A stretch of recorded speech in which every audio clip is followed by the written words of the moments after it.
Jeremiah was not rejected because he was wrong. He was rejected because he kept ruining everyone's comfort. And this is where the story stops being simple. Most people remember Jeremiah as the prophet nobody wanted to listen to, the man with the warnings, the bad news, the uncomfortable speeches, the remarkable ability to make every conversation significantly less relaxing. But that is not the strange part of the story. The strange part is when all of this happened. Because Jeremiah was not speaking to a nation that looked finished. The kingdom was still standing. The leaders were still making promises. The priests were still projecting confidence. The economy was still breathing. People were still making plans, still trading, still building, still talking about the future as if the future had already agreed to show up. From the outside, everything looked surprisingly normal, and that was exactly the problem. Because Jeremiah was talking about collapse, while everybody else was talking about stability. He was talking about consequences, while everybody else was talking about expectations. He was talking about danger, while everybody else was busy protecting their sense of security. This was never just a story about a prophet being ignored. It was a story about a truth that threatened every certainty at the same time. And people rarely enjoy that kind of truth. Imagine being the only person in a company meeting who realizes the business is heading directly toward disaster. Everyone else is discussing next year's plans, growth projections, expansion opportunities, new investments. Then one person raises a hand and says, "Before we plan next year, should we talk about the cliff?" That person rarely becomes popular. Jeremiah certainly did not, because he was not simply delivering bad news. He was questioning the stories people used to feel safe. The nation believed it was secure. The leaders believed they were in control. The religious authorities believed everything would work out. The people believed tomorrow would look very similar to today. Jeremiah stood in the middle of all that confidence and said, "No, that's not what's happening," which is a surprisingly effective way to make an entire nation uncomfortable. And the interesting thing is that many of the facts were already visible. People could see corruption. People could see political instability. People could see threats growing around them. The information existed. What Jeremiah provided was the conclusion. He connected the dots everyone else preferred to keep separate. And suddenly the comfortable version of reality became much harder to defend. Because if Jeremiah was right, then somebody else was wrong. Maybe the leaders were wrong. Maybe the experts were wrong. Maybe the plans were wrong. Maybe the confidence was wrong. Maybe the future people were counting on did not actually exist. That possibility was far more threatening than Jeremiah himself. Because almost everyone says they want the truth, as long as the truth agrees with their plans. The moment it starts challenging those plans, the conversation changes very quickly. And Jeremiah kept challenging them, again and again and again. The more Jeremiah spoke, the more valuable the lies seemed to become. And that created a problem. Because people can tolerate uncomfortable information, what they struggle to tolerate is the possibility that it might be true. The problem was never the message. The problem was what the message forced people to admit. And this is where Jeremiah's story becomes much more uncomfortable. Because by now nobody could claim they hadn't heard him. They had heard him, repeatedly. The problem was not a lack of information. The problem was what that information was doing to their favorite assumptions. Because if Jeremiah was right, then a lot of very important people were wrong. The leaders were wrong. The advisors were wrong. The experts were wrong. The strategies were wrong. The expectations were wrong. And suddenly ignoring Jeremiah became much easier than agreeing with him. Because agreeing with him came with consequences. Real consequences. The kind nobody was interested in discussing. For years, Judah had been building confidence on a very comfortable story. The nation believed it was secure. The leaders believed they were in control. The priests believed everything would work out. The people believed tomorrow would look a lot like today. Then Jeremiah arrived and essentially said, "No, it won't." That tends to create tension, because almost everybody loves the truth, as long as the truth agrees with their plans. The moment it starts demanding change, its popularity collapses surprisingly fast, and Jeremiah's message demanded change. Not symbolic change, not temporary change, not the kind people announce publicly and forget privately. Actual change. the kind that forces people to rethink how they live, how they lead, how they trust, how they make decisions. And that was the real problem. It wasn't that Jeremiah lacked evidence. It wasn't that his arguments were weak. It wasn't that nobody understood him. People understood him perfectly. That was what made him dangerous. Because the more understandable the warning became, the harder it became to dismiss. Imagine ignoring a serious medical diagnosis because the treatment sounds inconvenient. The diagnosis is not creating the illness. It is revealing it. Jeremiah was doing something similar. He wasn't creating the crisis. He was exposing it. And exposure has a strange effect on people. Sometimes it produces change. Other times it produces resistance. Especially when pride gets involved. Because admitting a mistake is uncomfortable. Admitting a mistake after years of confidence is even worse. And admitting a mistake while everyone is watching. That is where human beings start performing remarkable mental gymnastics. The evidence keeps growing. The warning signs keep growing. The risks keep growing. Yet confidence somehow remains exactly the same, or becomes stronger, not because the illusion is becoming more convincing, because abandoning it is becoming more expensive. The nation had invested years into believing one version of reality. Jeremiah was asking them to abandon it. That is never an easy sale, especially when the alternative sounds frightening, and this is the part people often miss. The problem was not Jeremiah, it was everything that would need to change if he was right. Because if Jeremiah was right, the leaders would have to admit failure. The priests would have to admit failure. The people would have to admit failure, and entire systems built on confidence would suddenly look fragile. That is why the resistance kept growing. Not because the warning was becoming weaker, because it was becoming harder to ignore. And as reality moved closer and closer to Jeremiah's predictions, the cost of admitting he was right kept getting higher, which created a very dangerous situation because sooner or later, reality always sends the bill. And then Jeremiah made an unforgivable mistake. He stopped sounding pessimistic and started sounding correct, and this is the part most people miss. Jeremiah did not become more unpopular when people thought he was wrong. He became more unpopular when it became harder to prove he was. That changed everything, because for years, many people could dismiss him as a problem. A pessimist, a troublemaker, a professional destroyer of good moods. That was manageable.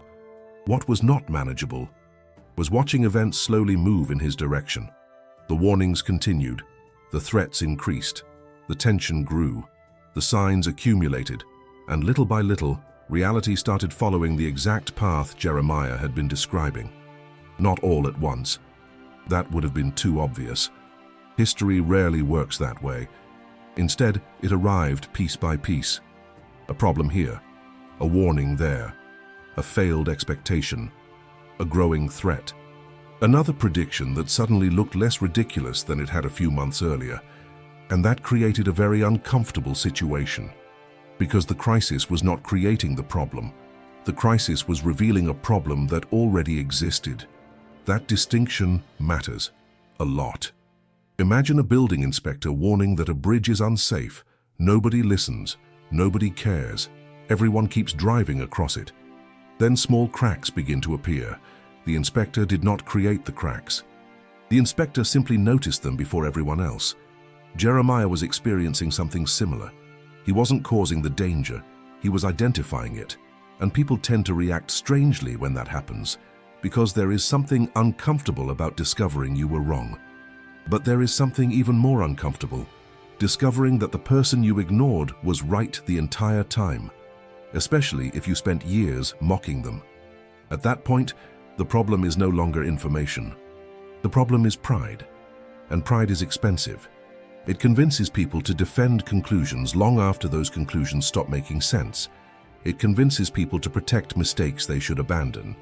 It convinces people to keep investing in failures simply because they have already invested too much, which is how small errors become large disasters. A person loses money and keeps investing. A leader makes a mistake and refuses to correct it. A nation sees warning signs and convinces itself they mean something else. The problem does not disappear, it just becomes more expensive. And Jeremiah kept watching this happen in real time, because almost every famous collapse has something in common. Before the collapse becomes visible, it exists as a draft, an invisible version, a rough sketch, a collection of ignored warnings. The difference is that nobody pays attention while the draft is being written. Everyone notices the collapse. Very few notice the rehearsal. Jeremiah noticed the rehearsal. That was his unforgivable mistake. Not because he invented the warning, not because he exaggerated the danger, but because he refused to pretend everything was fine. And as reality moved closer and closer to his predictions, something strange happened. The evidence against Jeremiah became weaker, but the hostility toward Jeremiah became stronger, because a comfortable lie can survive for a very long time. But once it starts falling apart, it usually takes people's peace of mind with it. And that is the moment Jeremiah stopped being viewed as a prophet and started being treated like a threat. And this is where the story reaches the part everyone remembers. The threats, the ridicule, the arrests, the accusations, the prison. Jeremiah being treated like the enemy of his own nation. Most people see these moments and assume they mark the beginning of the crisis. They don't. They confirm it. Because by now the real question was no longer whether Jeremiah was right. The real question was whether anyone was willing to live with the consequences of him being right. And those are very different questions. By this point, the warnings had been delivered. The signs had appeared. Reality had started moving in Jeremiah's direction. Yet, instead of confronting the problem, many people began confronting Jeremiah, which reveals something surprisingly common about human nature. When people stop fighting the problem, they often start fighting the person pointing at the problem. Jeremiah happened to be standing in a very unfortunate position, directly between people and the reality they were trying to avoid. That rarely ends well, because Jeremiah's message forced uncomfortable choices, and uncomfortable choices create resistance. The leaders didn't want to admit failure. The priests didn't want to admit failure. The people didn't want to admit failure. Nobody wanted to be the person saying, maybe the man we've been ignoring was right. That sentence is much harder to say than it looks, especially after years of rejecting it. So the focus slowly shifted, away from the warning, toward the messenger, away from the danger, toward the person describing the danger, away from reality, toward Jeremiah. And once that shift happens, strange things become possible. A person can tell the truth and still become the villain. A warning can be accurate and still become unpopular.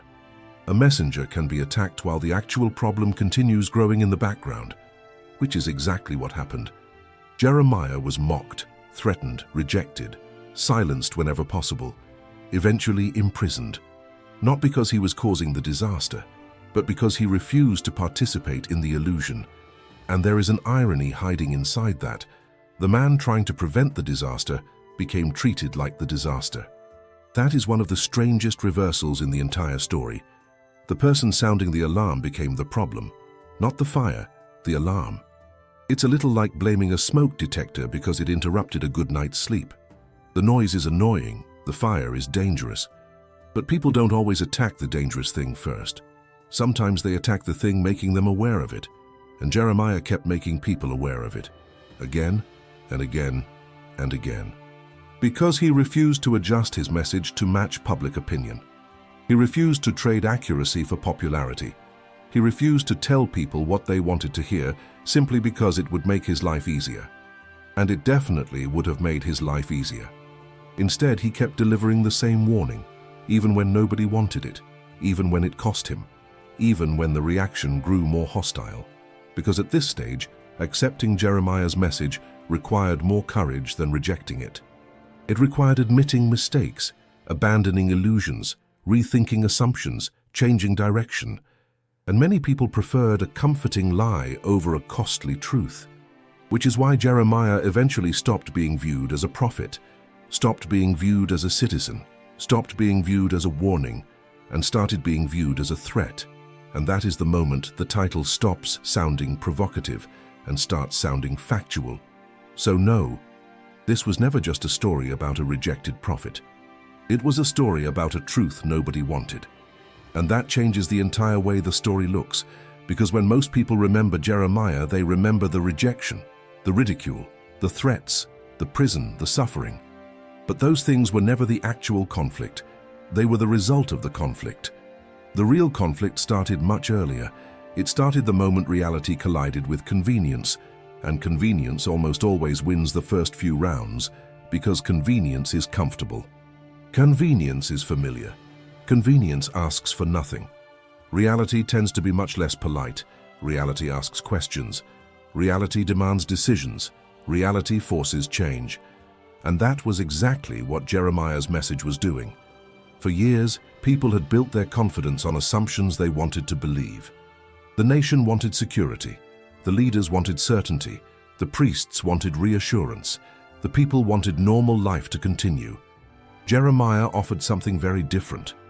He offered a warning that demanded action, a warning that demanded humility, a warning that demanded change.